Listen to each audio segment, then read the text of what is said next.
예배자로 이 자리에 오신 여러분들 모두에게 우리 하나님 주시는 특별한 은총이 있으시길 주님의 이름으로 축원을 드립니다. 좌우에 계신 분들과 이렇게 평화 인사를 나누셨으면 좋겠습니다. 하나님의 은총이 당신과 함께 하시기를 바랍니다. 자, 앞뒤에 계신 분들과는 그렇게 인사 나누셨으면 좋겠습니다. 하나님의 말씀은 내 길의 빛이십니다. 인사할 때는 좀 웃으면서 인사하시는 겁니다. 다시 한번 인사하실 때 좀 이렇게 눈을 마주치시고요, 미소를 머금고 그렇게 인사하셨으면 좋겠습니다. 그분이 내 길의 길잡이가 되십니다.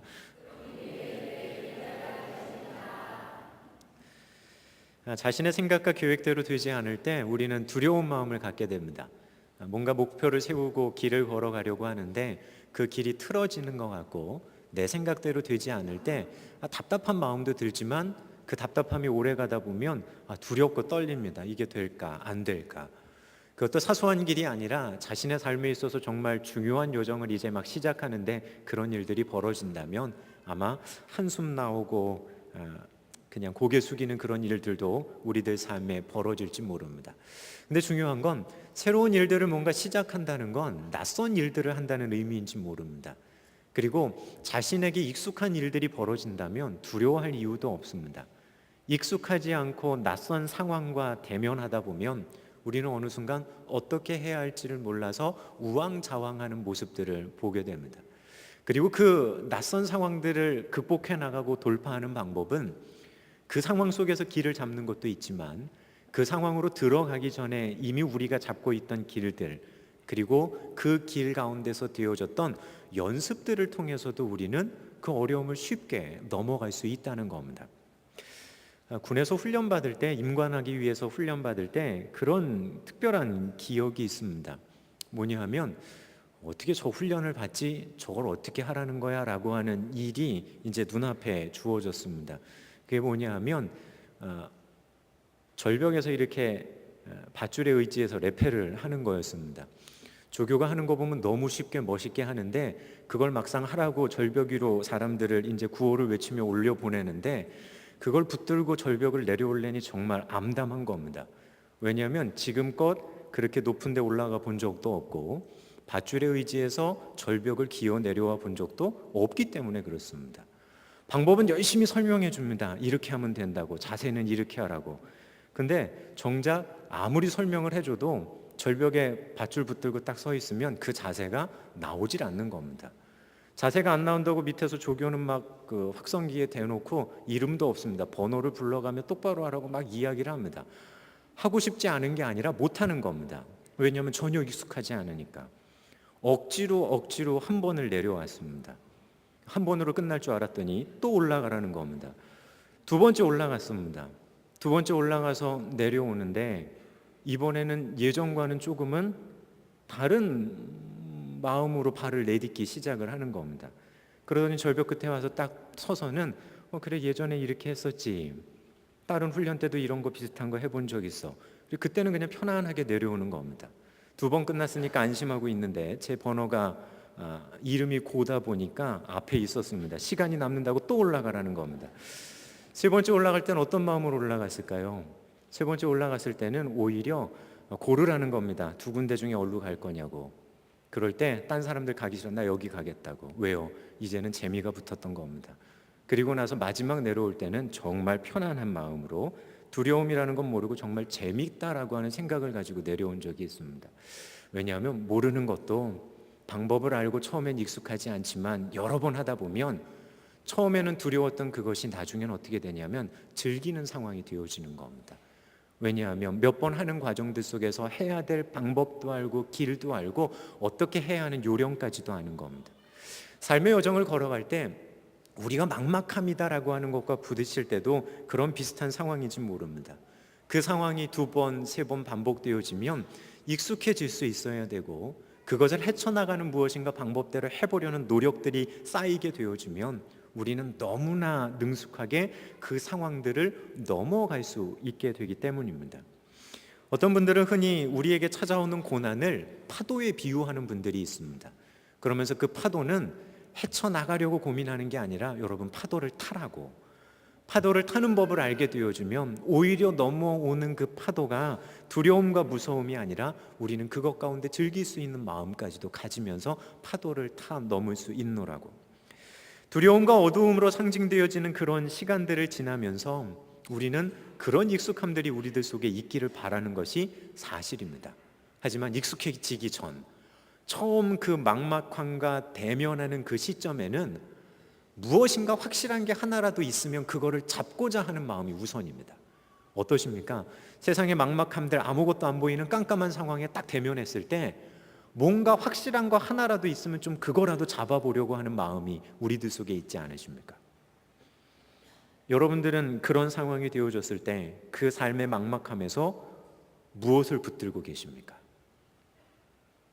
무엇인가 확실한 걸 붙들어야 된다는 그 마음의 갈망들 속에서 여러분들은 무엇을 붙들고 계십니까? 우리 흔히들 그렇게 얘기합니다. 하나님 붙든다고요. 하나님 붙들고 간다고요. 기도하며 나갑니다. 예, 기도하는 그 자리를 떠나서 이제 막상 기도가 끝난 그 삶의 현장에 있을 때 그럼 여러분들은 거기선 이제 무엇을 더 붙들고 가기 원하십니까? 오늘 그 부분에 대한 이야기를 나누면서 우리에게 주는 도전을 한번 생각을 해보려고 합니다. 저희는 지난 시간 담대할 수 없는 상황, 위축될 수밖에 없는 비시디아 안디옥 회당에서 벌어진 일들을 저희는 살펴봤습니다. 한 주 전까지만 해도 그렇게 호의적인 사람들이 한 주간에 순식간에 바뀝니다. 다음 안식일에도 제발 좀 와달라고 부탁하던 사람들이 이제는 막 비방합니다. 고의적으로 말꼬리를 붙들고 늘어집니다. 말 한마디를 던져도 마음 상하는 이야기들을 하기 시작합니다. 그것도 이방인이 아니라 자신의 동족인 유대인들이 그렇게 하는 그 상황 앞에서 두렵고 당황스럽고 떨릴 수밖에 없는 상황이 지금 바울 사도의 일행 가운데 벌어지고 있었던 겁니다. 그런 그때 성경은 그렇게 얘기합니다. 바울 사도가 담대하게 이야기했다고. 담대할 수 없을 것 같은 상황에서 이 사람은 어떻게 이렇게 담대할 수 있었을까라고 하는 걸 생각하며 믿음의 사람들에게 있어서 진정한 담대함이 어디서부터 오는지를 저희는 지난 시간 살펴봤습니다. 신앙인에게 있어서 담대함이라고 하는 것은 아무것도 안 두려워하는 것이 아니라 마땅히 두려워해야 될 그분을 두려워하는 것이 우리의 담력이라는 겁니다. 마땅히 두려워해야 될 하나님을 두려워하니까 눈앞에 보이는 상황, 눈앞에서 자신을 반대하는 사람이 두려운 것이 아니라 나를 여기로 지금 보내신 그 하나님이 두렵기 때문에 하나님 앞에서 그들을 향해서는 오히려 담대할 수 있다는 겁니다. 골리앗 앞에 섰던 다윗의 마음이 그랬고, 그리고 비시디아 안디옥에 반대하는 유대인들 앞에 섰던 사도 바울의 마음이 또한 그랬다라고 하는 걸 살피면서 우리가 마땅히 두려워해야 될 하나님을 향한 두려운 마음을 갖고 살아가야 할 것에 대해 우리는 생각을 해봤습니다. 그리고 한 단계 더 나가서 그저 두려운 마음에 그렇게 행동하는 것이 아니라 우리가 정말 마땅히 두려워해야 될 그 하나님이 이 세상의 그 누구보다도 나를 사랑하신다라고 하는 그 사실, 그렇다고 한다면 하나님을 향한 두려움은 완전히 다른 것이 되어져서 우리의 삶에 찾아오게 되는 거기 때문입니다. 다시 한번 여러분들께 부탁하기는 마땅히 두려워해야 될 그 하나님 두려워하며 세상 앞에서는 담대할 수 있는 신광의 성도님들 되시기를 바랍니다. 동시에 여러분들이 두려워하는 그 하나님이 그 누구보다도 여러분들을 지극히 사랑하신다는 하나님의 사랑을 마음에 품고 담대히 걸어가는 신광의 성도님들 되시기를 다시 한번 우리 주님의 이름으로 축원을 드립니다. 자, 그 바울 사도가 사람들에게 담대하게 말했던 내용을 오늘 성경의 본문은 우리에게 이렇게 이야기해 줍니다. 이방인에게로 향하노라. 이방인에게로 향하노라. 자신을 반대하며 비방하는 사람들 앞에서 담대하게 바울 사도가 얘기했던 어구는 다른 것이 아닙니다. 내가 이방인에게로 향하노라. 이 말을 들은 유대인들의 마음은 여러분들 어떻겠습니까? 그래, 유대인의 회당에서 딴 사람들한테 인기 얻는 것도 눈에 가시 같고 별로 보고 싶지 않은데 이방인에게로 간다니 잘됐다, 너 가라, 그냥 그렇게 반응하는 이야기였을까요? 유대인들에게 있어서 이방인이라고 하는 개념이 어떤 부분인지를 생각해 보면 바울 사도가 하고 있는 이 말이 결코 그 상황을 모면하기 위해서 던지는 말이 아님을 우리는 알 수가 있습니다. 이미 저희는 사도행전 10장에서 고넬료를 처음 만나는 베드로의 모습을 살펴봤습니다. 사도행전 10장 28절에 보게 되면 고넬료 이방인 백부장을 만나는 베드로가 고넬료에게 뭐라고 이야기를 하냐면 이렇게 말합니다. 이르되 유대인으로서 이방인과 교제하며 가까이 하는 것이 위법인 줄은 너희도 알거니와. 이방인을 가까이 하는 건 유대인들에게 있어서 뭐였냐면 위법이었다는 겁니다. 근데 그 위법에 대한 건 이방인들도 알고 있는 내용입니다. 바꿔 말하면 지금 바울 사도가 내가 이방인에게 향한다라고 하는 말은 유대인들이 들었을 때 어떻게 들려질까요? 불법을 행하겠다라고 하는 이야기로 동시에 들려지는 겁니다. 바울 사도가 이방인이어서 그렇게 얘기하고 간다면 아무 문제가 되지 않지만 그가 유대인이면서 그렇게 하겠다라고 말하는 건 오히려 지금 유대인들의 마음을 굉장히 불편하게 할 수 있는 일이 지금 벌어지고 있다는 겁니다. 유대인과 접하는 것 자체가 부정하게 되어지고 거룩한 선민이 아니라 부정한 이방의 사람과 별반 다르지 않는 모습이 되어진다는 그것이 전제되어져 살아갔던 사람들, 그들이 유대인들이었습니다. 율법이라고 하는 그 테두리 안에서 그렇게 살고 있는 사람들이 눈앞에 있는데 바울 사도가 얘기하는 겁니다. 내가 이방인에게로 향해 가겠습니다. 이 말은 지금 바울을 향한 마음이 고조되고 있는 그 유대인들의 마음을 진정시키는 말이 아니라 이제 막 불타오르고 있는 그들의 그 마음에다가 갖다가 기름을 끼얹는 그런 형국이었던 겁니다. 지혜롭습니까? 지혜롭지 않습니까? 바울 사도가 생각이 없어서 이런 이야기를 했을까요? 이 말을 하면 사람들이 어떻게 반응할지를 몰라서 이 이야기를 그냥 던지고 있는 걸까요? 아니면 단순히 자기 감정에 못 이겨서 반대하니까 너희들에게 화가 나고 너희들에게 짜증이 나니까 너희들 구원에 합당하지 않아, 나는 이방인에게로 갈래, 그냥 그 감정의 토로로 여러분들 보여지십니까? 생각 없는 사람 아닙니다. 누구보다 많이 배웠고 누구보다 잘 아는 사람입니다. 이 말 한마디가 어떤 상황으로 전개되어져 갈지 불보듯 뻔한 거 바울 사도도 압니다. 그런데 이 이야기를 뒤로 기어 들어가는 말로 하는 게 아니라 담대하게 이야기했다고. 오늘 성경은 그렇게 바울 사도의 이야기를 우리에게 전해줍니다. 그 말의 의미는 뭐냐 하면 그냥 해보는 말이 아니라 이 길과 이 방향성이 자신의 방향이라는 겁니다. 목숨의 위협을 느낄 만한 그 상황 속에서 그가 담대하게 말하는 건 나는 이 길을 가야 하는 존재입니다라고 하는 거, 나는 이렇게 갈 수밖에 없습니다라고 하는 걸 그는 분명하게 말하고 있는 모습을 저희는 성경 가운데 볼 수 있기 때문입니다. 자, 근데 오늘 성경의 말씀을 이렇게 묵상하며 준비할 때 제 마음에 한 사람이 떠올랐습니다. 그 사람은 누구였냐 하면 사도행전 7장에 나오는 스데반이었습니다. 스데반이 순교할 때 그의 설교를 듣은 유대인들이 마음에 찔립니다. 근데 그 찔림이 어떻게 표현되어지냐 하면 스데반을 향해 이를 가는 모습으로 표현됩니다. 그러니까 스데반을 죽이려고 유대인들이 막 혈안이 되는 상황 가운데 이제 저들이 언제 돌을 들어 찍을지 모르는 그 상황 가운데 있는 스데반이 뭘 보게 되냐 하면 하늘의 문이 열리고 하나님의 보좌 우편에 계신 예수 그리스도를 봅니다. 자신이 보았던 그것, 본인이 설교했던 내용이 옳다라고 하늘문을 여시고 보여주시는 하나님의 그 배려를 그는 경험합니다. 근데 중요한 건 그 배려를 경험했는데 그걸 그대로 그 사람들 앞에서 이야기합니다. 내가 하늘을 보니 하늘에 이런 일이 펼쳐지고 있다고. 유대인들이 그 이야기를 듣자마자 귀를 막고 그에게 돌을 들어 던집니다. 차라리 그 이야기를 안 했으면, 봤어도 그 상황 속에서 그 이야기를 안 했으면 어쩌면 스데반은 돌에 맞는 그 상황 속에서 모면할 수 있었을지도 모릅니다. 그런데 그는 담대하게 자신이 본 그것을 이야기합니다. 내가 전하고 이야기했던 복음이 맞다라고 하는 걸 자신의 목숨이 걸린 상황 속에서 스데반은 그렇게 얘기했던 겁니다. 자, 그 스데반을 향해 돌을 들어 치는 일에 앞장섰던 사람이 누굽니까? 오늘 성경의 본문의 바울입니다. 근데 오늘 성경의 본문에선 상황이 완전 뒤바뀝니다. 바울 사도가 어떻습니까? 유대인들의 공격 속에서 어떻게 될지 모르는 상황으로 지금 몰려 있는데, 그 상황 속에서 이 사람이 뭐라고 얘기하냐 하면 그렇게 얘기합니다. 내가 이방인에게로 가겠습니다. 돌 들어 찍을 수 있는 상황을 이제는 그가 자처합니다. 스데반이 했던 그 모습, 상황은 다르지만 그와 비슷한 모습을 바울 사도는 지금 그대로 따라가는 겁니다. 이렇게 말씀을 연해서 생각해 보면서 개인적으로 그런 상상을 해봤습니다. 바울이 비시디아 안디옥에서 자신을 잡아먹으려는 듯 덤비는 그 유대인들에게 자신의 목숨이 걸린 상황에서 내가 이방을 향해 가겠습니다라고 기름을 그 타오르는 불 가운데 던지는 듯한 그 모습을 하늘에서 스데반이 봤다면 그는 뭐라고 이야기했을까? 여기는 제 상상이에요, 여러분. 궁금하더라고요.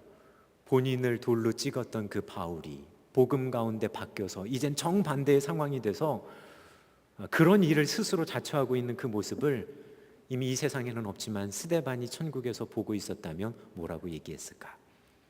그냥 재미난 그런 상상을 해봤습니다. 그런 마음이 들더라고요. 아마 스데반이 그렇지 않았을까? 나중에 천국 가서 물어보렵니다. 어떤 마음이셨는지. 그냥 그러셨을 것 같아요. 내가 그럴 줄 알았다고. 내가 그럴 줄 알았다고. 너도 복음 가운데 붙들려서 가면 내가 그때 왜 그랬는지 너도 알고 너도 너무나 자연스럽게 그렇게 할 수밖에 없을 거라고. 그렇게 이야기하지 않았을까라고 하는 생각을 해봤습니다. 실제로 바울 사도는 그런 모습으로 그렇게 걸어갑니다. 이렇게 생각을 하니 또 한 가지의 생각이 떠올랐습니다. 그러면 그 상황 속에서 스스로 기름을 짊어지고 그 속으로 들어가는 그 바울은 혹시 스데반이 떠오르지 않았을까? 그 말만 안 했어도 그때 내가 사람들을 성동에서 그렇게까지 안 갈 수 있을 상황이었을 것 같은데, 그가 그 얘기함으로 본인이 정작 그를 돌로 치는 것에 앞장섰던 그가 예전에 스데반이 그랬었는데 하는 그런 마음은 그의 속에 있지 않았을까? 만약에 그 마음이 있었다면 바울 사도는 이렇게 행동하는 것이 너무나 당연했을 겁니다. 왜요? 그 복음 때문에 누군가 한 사람을 자신이 그 복음을 알기 전에 그렇게 했기 때문에, 그의 그 모습들 속에 다메섹으로 가게 되어지고 그 가운데 주님을 만났던 본인의 모습이 있기 때문에 이제는 내가 그렇게 걸어가는 거 너무나 당연한 일로 받아들이고 있었는지 모릅니다. 이런 두 사람의 모습 하늘에 하나님 지켜보시며 또한 얼마나 흡족해 하셨을까요? 복음 가지고 비굴하게 세상에서 이렇게 타협하고 저렇게 타협하는 것이 아니라 내가 그냥 불구덩이 속에 들어가는 듯 할지라도 내가 타협함 없이 그냥 가겠습니다라고 얘기하는, 그리고 담대하게 그 말을 하고 있는 그 바울을 보면서 주님의 마음 어떠셨을까 하는 생각을 해보게 됩니다. 자, 오늘 바울이 그렇게 담대하게 이야기할 수 있었던 건 단순히 자기 감정 때문 아닙니다. 자기 생각을 정리해서 그렇게 가는 것도 아닙니다. 오히려 그는요, 오늘 성경 말씀 가운데 분명하게 구약에 나오는 성경의 구절을 인용하며 본인이 말씀 붙들고 가는 자신의 여정을 사람들 앞에 말해주고 있기 때문입니다. 이사야 49장 6절에 나오는 이야기입니다. 내가 너를 이방의 빛으로 삼아 너로 땅끝까지 구원하게 하리라. 이거는 메시아의 오심에 대한 예언을 하고 있는 본문의 내용입니다. 여기서 말씀되어지는 너를이라고 하는 이 표현은 예수님을 의미합니다. 바울 사도가 자신을 예수님과 동일시하는 거 아닙니다. 이 말씀을 알고 있는 자신이 메시아를 보내신 하나님의 마음과 뜻의 방향성이 이방을 향해 나가고 있다는 거 알기 때문에 나는 이방인을 향해 가겠노라고 철저하게 말씀을 붙들고 말씀의 기준을 가지고 자신의 나아갈 길을 바울 사도는 잡고 있다라고 하는 걸 성경은 우리에게 이야기해 주고 있습니다. 사실 바울 사도가 처음 주님께 부름을 받을 때 하나님은 뭐라고 이야기하시냐 하면 이방을 위한 나의 택한 나의 그릇이라고 이야기하셨습니다. 그를 처음 부르시고 바울 사도를 통해 해나가실 하나님의 마음과 의지는 바로 이방 가운데 있으셨기 때문입니다. 여기서 말하는 이방을 향하노라라고 이야기했던 바울의 이 말에서 이 이방을 나타내는 이 단어는 예수님이 이 땅에서의 모든 사역을 마치시고 하늘로 올라가실 때 너희는 가서 모든 족속으로 제자를 삼아 라고 이야기하실 때 그 족속, 그 민족을 이야기하는 동일한 단어를 씁니다. 주님이 하셨던 그 말씀, 구약에서 이야기하셨던 하나님의 말씀의 방향, 그분의 의지의 방향, 그것을 알기에 그는 그렇게 길을 잡고 가는 겁니다. 위기의 상황 속에서 바울 사도가 붙들었던 건 자기 감정 아닙니다. 자신을 서운하게 만들어버리는 그 사람들을 향한 격한 마음도 아니었습니다. 그는 오히려 자신을 부르신 하나님의 마음과 말씀을 붙들고 가야 할 방향을 잡습니다. 그리고 그는 갑니다. 이방인에게로 향하노라. 그리고 그것으로 인해 되어질 결과는 자신이 받아들이겠다는 겁니다. 여러분들은 어떤 방향성을 가지고 걸어가고 계십니까? 어떤 방향성에 입각해서 여러분들은 나가고 계십니까? 때로는 우리는 그런 생각 해봅니다. 방향을 잡을 수 없는 그 어두운 상황 속에서 방향을 잡아야 되는데 라고 하는 마음을 우리는 쉽게 갖습니다. 하지만 그 어두운 상황이 우리 앞에 오기 전에 방향성이 이미 잡혀 있다면 그러면 그 어두운 상황에서도 우린 올곧게 갈 수 있습니다. 많은 경우 우리는 어떤 착각을 하냐 하면 방향을 모를 것 같은 상황 속에서 방향을 잡아야지 합니다. 아닙니다. 오히려 그 상황이 있기 이전에 우리는 우리의 방향성을 먼저 주님께 잡고 걸어가는 여정이 있어야 됩니다. 그리고 그 여정에 대한 훈련이 있고 방향성이 있게 되어질 때 정작 우리들 삶 속에 어두운 상황들이 벌어질 때 주저함 없이 그 길을 향해 갈 수 있는 방향을 우린 잡는 겁니다. 여러분 한번 생각해 보십시오. 평상시에는 걸어가며 방향을 잡을 수 있는 나침판이 있다가 막상 어두워졌는데 나침판이 없습니다. 그러면 방향을 잡기가 쉬울까요? 어려울까요? 어렵습니다. 하지만 늘상 가지고 있는 그 나침판이 어려운 시기 속에서도 있다면 방향을 잡기가 쉽겠습니까? 어렵겠습니까? 오히려 더 분명하게 그거 붙들고 갈 수 있는 겁니다. 근데 우리는 많은 경우 어려움이 와야지 그때 방향을 잡으려고 합니다. 아닙니다. 바울 사도가 지금 걸어가고 있는 방향성은 지금 비시디아 안디옥에서 있는 어려움이 당한 다음에 잡은 방향성이 아니라 이미 그곳이 올 때까지 그가 꾸준히 주저함 없이 걸어왔던 그의 방향성이기 때문입니다. 신앙의 여정을 걸어가는 우리들에게 있어서도 마찬가지일 것 같습니다. 단순히 어려움이 오면 그때 내가 방향성을 잡고 수정해 봐야지가 아니라 지금부터 그 방향성대로 편안할 때 여러분 걸어가시고 연습하십시오. 그래야 우리들의 앞이 안 보이는 그 상황에서도 우리는 길 잃지 않고 분명하게 그 길 가운데로 걸어갈 수 있기 때문입니다. 바울 사도 속에 있었던 방향성은 어려움이 왔을 때 생긴 방향성이 아니라 이미 그 어려움 속으로 들어가기 이전부터 그가 가지고 있었던 방향성이기 때문입니다.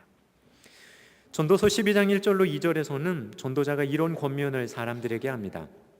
너는 청년의 때에 너의 창조주를 기억하라. 곧 곤고한 날이 이르기 전에 나는 아무 낙이 없다고 할 해들이 가깝기 전에 해와 빛과 달과 별들이 어둡기 전에 비 뒤에 구름이 다시 일어나기 전에 그리하라. 여기서 젊은 날은 단순히 육체적으로 건강하고 젊을 때를 이야기하는 거 아닙니다. 오히려 내가 무엇인가 내 힘으로 할 수 있다고 생각하는 그때, 그 어떤 어려움 없이 내 능력으로 뭔가를 할 수 있다고 생각할 만한 그런 상황들에 있을 때 너의 창조자를 기억하라는 겁니다. 자신이 할 수 없을 때, 아무것도 할 수 있는 일이 없네요, 곤고한 날이 이르렀을 때 그렇게 하는 것이 아니라 그 전에 창조주를 기억하며 나가라는 겁니다. 아무 낙이 없다고 할 해들, 그 어려움이 오기 전에 해와 빛과 달과 별들이 어둡기 전에, 다시 구름이 일어나기 전에 창조주를 기억해라. 그래야 해와 달과 별이 어두워질 때, 다시 구름이 일어날 때, 내게 아무 낙이 없다고 할 그 해가 왔을 때에도 우리는 주님 기억하며 그 방향으로 간다는 겁니다. 소망하기는 어려움 가운데서 내가 이제 길 잡겠습니다 하는 마음 가지고 이 자리에 계신 분도 있을 겁니다.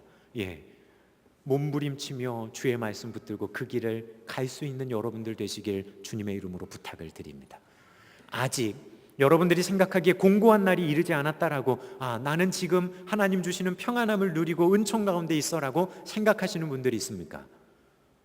지금이 여러분들의 방향을 잡아야 될 절호의 기회입니다. 다른 때보다도 지금 잡혀 있어야 합니다. 그래야 우리는 올곧게 그 어떤 상황들 속에서도 주님 바라보며 갈 수 있기 때문입니다. 신광의 성도 여러분, 고난이 온 다음에 시작해야지 하지 마십시오. 신광의 성도님들이라고 한다면 고난이라고 하는 상황이 오기 전에 여러분들의 방향을 분명히 하십시오. 그러면 고난이 와도 고난이 아닐 겁니다. 고난이 와도 길 모르는 고난, 어두운 캄캄함이 아니라 오히려 주님의 빛이 더 분명해지는 은총의 순간을 우린 체험할 겁니다. 그러니 오기 전에 준비하십시오. 오기 전에 말씀 가운데 방향을 잡으십시오. 닥친 다음에 하는 것이 지혜일까요? 닥치기 전에 준비하는 것이 지혜일까요? 우린 다 압니다. 그날이 오기 전에 준비하는 것이 진정한 지혜입니다. 소망하기는 주의 말씀 가운데서 그런 지혜로움을 가지고 우리들에게 주어진 삶의 여정들 속에 온전한 방향, 하나님의 마음에 합하여 가는 그 길을 따라 걸어가는 우리 신광의 모든 성도님들 되시길 주님의 이름으로 축원을 드립니다. 기도하겠습니다.